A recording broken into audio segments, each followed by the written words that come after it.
Sa malawak na karagatan sa Hilaga, may isang pag-iibigang nagkukubli sa mitikong kwento.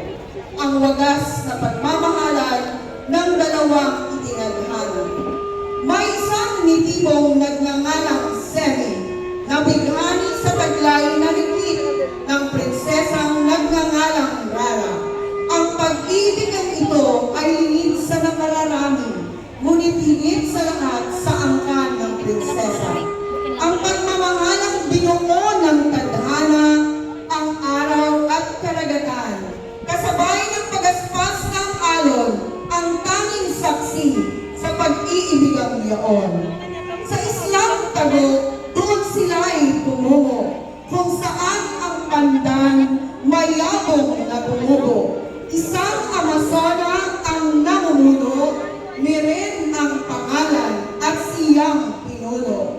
Ang ganda't yabong ng isla, tanaw sa malayo't kitang-kita, maging ang mga pirata sa isla'y nahalina, makakain at maiinom, siyang pakay at intensyon, ang mga piratang papadaong, mga piratang gutom. Mga Amazonang di pasusubali, sa isla'y iaalay ang sarili. Sa gulat ng mga pirata, mga babae ang nadatnan sa isla. Di susugot, di lalaban, pagkos pinagtawanan. Dahil sa nadatnang mga kababaihan, maruya kung kanilang tingnan. Mga pirata'y dumaong, sa mga Amazon ay di pumatol. Ibang daan ang kanilang tinuntol, punong dangkalan na silayan. Ang agos ng tubig mula sa talon, sa punong dangkalan na iipon. Tubig na panligo at maiinom, mga pirata'y doon paroroon. Ang magsingirog na Semi at Rara, sadyang may busilak na puso. Malinis na tubig ay inialok, pamatit-uhaw ang siyang dulot. Pati ang yamang uling na tumpok-tumpok, kapalit ng di pananakot. Ang liyenda ng kaluya, patuloy na ang kabutihang loob, mga naig kahit sa anong pagluso. Pagmamahal ang siyang mga pangyarihan, dulot nito kapayapaan. Ating tungayan, ang yamang ipinagmamalaki ng Semerara, ang kasaganaang ipinagkaloob sa madla, nararapat pakaingatan ng tanan. Nais ipamalas ng tribong Minero kung paano ang responsableng pagmimina ang pangangalaya sa ating pinagkaloob. Patuloy tayong magtanim ng bakawan, gumamit ng enerhiyang likha ng araw. Gayon din ng yamang dagat na higit na pinagpala, gaya ng Tacloban na sa perlas sagana. Maging ang ibong Adana na sa ating isla makikita. Dahil sa patuloy na pag-iingat nating mga taga-Semerara, maging ng buong Kaluya, libreng edukasyon, kuryente, patubig at pagamutan ay ating tinatamasa. Ang aming pagtatanghal ay isang pasasalamat. Ngayon at sa hinaharap. Ating saksihan at gawing inspirasyon ang kakaibang presentasyon ng mga mag-aaral ng Semerara National High School. Kanilang ipapakita ang mga likas na yamang dapat nating pahalagahan. Stronger together, Semerara! Angat Kaluya! Sadya Kaluya! We give you Tribo Minero!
Pilipinas.